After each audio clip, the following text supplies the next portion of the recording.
আসসালামু আলাইকুম। আমি মিতু আক্তার। আমি কেন্দ্রীয় সংসদে বৈষম্য বিরোধী শিক্ষার্থী সংসদ প্যানেল থেকে কমন রুম, রিডিং রুম ও ক্যাফেটেরিয়া বিষয়ক সম্পাদক পদপ্রার্থী ছিলাম। আমরা আজকে আসলে এই যে 7 থেকে 10 তারিখ পর্যন্ত বিশ্ববিদ্যালয়ের ক্লাস পরীক্ষা যেই বন্ধের নোটিশ দেওয়া হয়েছিল, সেটি অবশ্য পরবর্তীতে একটু শিথিল করে 7 তারিখে খোলা হয়েছে।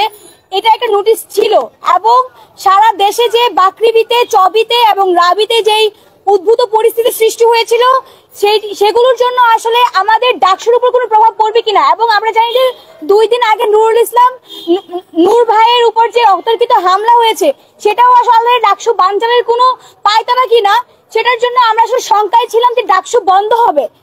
এবং আমরা আমাদের সংবাদ সম্মেলনটি শুরু করতে পারিনি, তার আগে আমরা খবর পেলাম যে হাইকোর্টের রিটের যেই রিট করা হয়েছিল, পরিকল্পিত যে রিট করা হয়েছিল, সেই রিটের পরিপ্রেক্ষিতে ডাকসু 21 অক্টোবর পর্যন্ত বন্ধ করে দেওয়া হয়েছে। আসলে আমি একজন প্রার্থী, আমি 29 তারিখের তফসিল ঘোষণার পর থেকে এবং 26 তারিখের একদম মনোনয়ন সর্বোচ্চ চূড়ান্ত হওয়ার পর থেকে এখনো পর্যন্ত যে প্রচার প্রচারণা চালিয়েছি, এবং আমি মিতু যতটুকু ডেডিকেশন নিয়ে ডাকসুর জন্য এতদিন পর্যন্ত লড়েছি, সেই ডাকসু এখন সারা দেশের এই পরিস্থিতি এবং এই যে রিটের প্রেক্ষিতে বন্ধ করা হলো, এখনো পর্যন্ত কোনো পরিষ্কার নোটিশ আসেনি যে কেন ডাকসু বন্ধ করা হলো। এবং একটু আগে আপনারা জানেন যে চিফ রিটার্নিং অফিসার যিনি আছেন তিনি কিন্তু ব্রিফ করেছেন আপনাদের সামনেই, তখনও কিন্তু কোনো নোটিশ বা কোনো কিছু ধারণা করা যায়নি যে ডাকসু বন্ধ হয়ে যাবে। আমরা দেখেছি যে একটু আগেও শিবির সমর্থিত প্যানেল থেকে তাদের ইশতেহার ঘোষণা দেওয়া হয়েছে।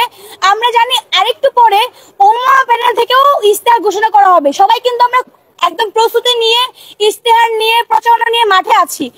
এখন এই পরিস্থিতিতে হুট করে কেন ডাকসুটা বন্ধ করে দেওয়া হলো, এবং আমরা অ্যাজ এ প্রার্থী এখন এই মুহূর্তে আমাদের কি করণীয়, সেই উদ্ভূত পরিস্থিতিতে আসলে আপনাদের সামনে আমরা বসেছি।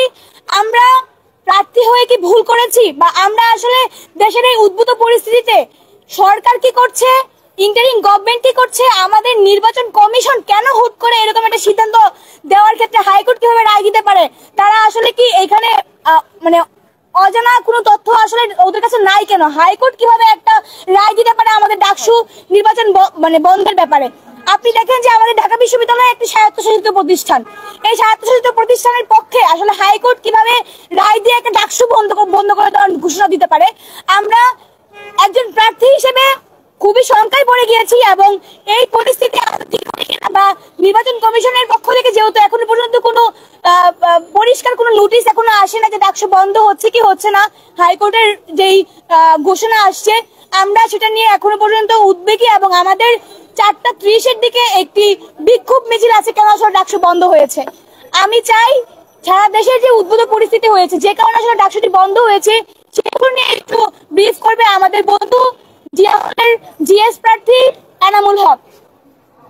আসসালামু আলাইকুম, আমি মোহাম্মদ এনামুল হক, স্বতন্ত্র জিএস পদপ্রার্থী, মুক্তিযোদ্ধা জিয়াউর রহমান হল সংসদ।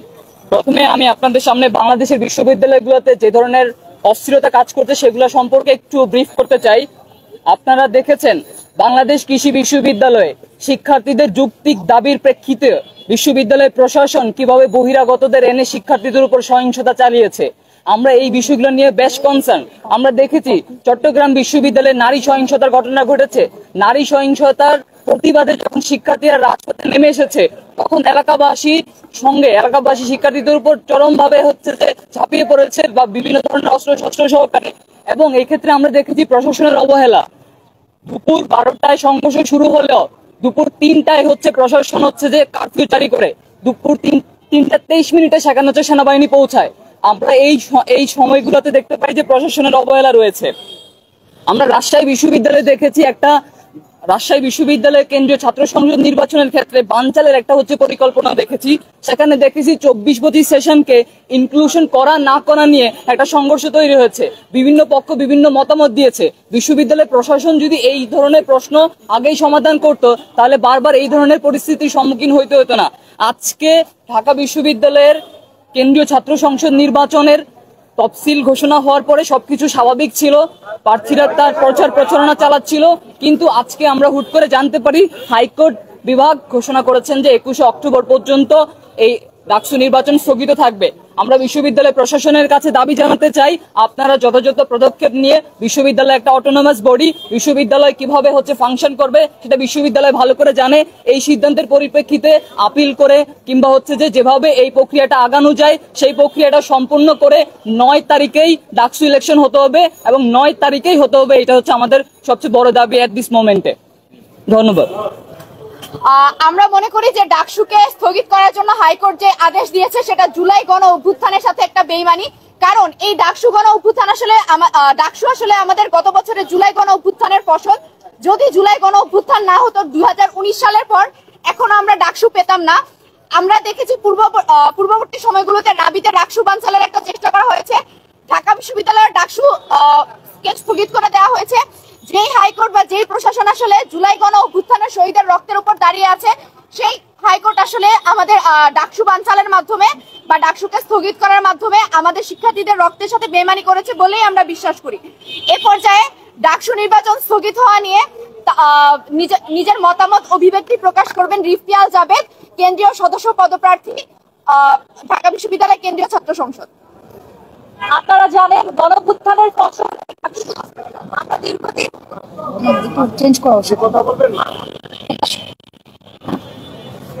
প্রথমত ডাকসু স্থগিতের যে আদেশ তা আমরা ঘোরভাবে প্রত্যাখ্যান করি। আপনারা জানেন গণঅভ্যুত্থানের পরবর্তী সময়ে শিক্ষার্থীদের অন্যতম একটা চাওয়া ছিল ডাকসু। এই ডাকসুকে কেন্দ্র করে আমরা দীর্ঘদিন একটা প্রস্তুতি নিয়েছি।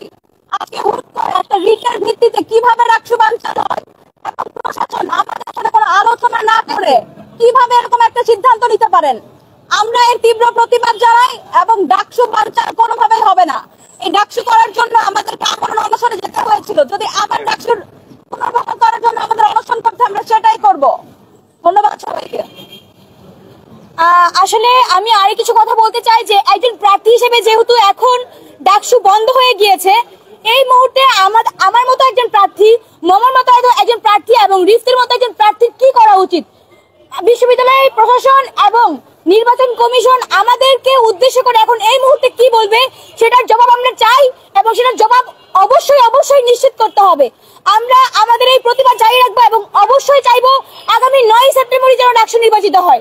আমরা আজকে সংবাদ সম্মেলন করার আমাদের মূল এজেন্ডা ছিল যে আমাদের বিশ্ববিদ্যালয় প্রশাসন যে এত বড় একটা বন্ধ দিয়েছে, 7 থেকে 10 তারিখ পর্যন্ত ক্লাস পরীক্ষা বন্ধ থাকবে, প্লাস 5-6 তারিখে শিক্ষার্থীরা একটা ছুটি পাচ্ছে। তো এই বড় একটা যে ছুটির কারণে অনেক ভোটাররাই পরিকল্পনা করছে। এর কারণে আমরা আশঙ্কা করছিলাম যে আমাদের ডাকসু ভোট কাস্টিং জেনারেল ভোটারদের ভোট কাস্টিং সেটা কমে যাবে এবং এতদিন ধরে ক্লাস পরীক্ষা বন্ধ থাকার কারণে বিশ্ববিদ্যালয়ে যে কোনো একটা জরুরি পরিস্থিতি দেখিয়ে বিশ্ববিদ্যালয় প্রশাসন ডাকসুটাকে বানচাল করে দিতে পারে বা ডাকসু পিছিয়ে যেতে পারে, এরকম একটা আশঙ্কা আমরা করছিলাম। সেই আশঙ্কা থেকে আমরা সংবাদ সম্মেলন করার প্রস্তুতি নিচ্ছিলাম। কিন্তু দুঃখের বিষয় হচ্ছে আজকে সংবাদ সম্মেলনটা শুরু করার কয়েক মিনিট আগে হাইকোর্ট কর্তৃক ডাকসু নির্বাচনটা স্থগিত করা হয়েছে। পর্যন্ত কোনো পত্রিকায় আসছে, যে কোনো চ্যানেলে আসছে 21 অক্টোবর, কোথাও 28 অক্টোবর, কোথাও 30 অক্টোবর লেখা আসছে।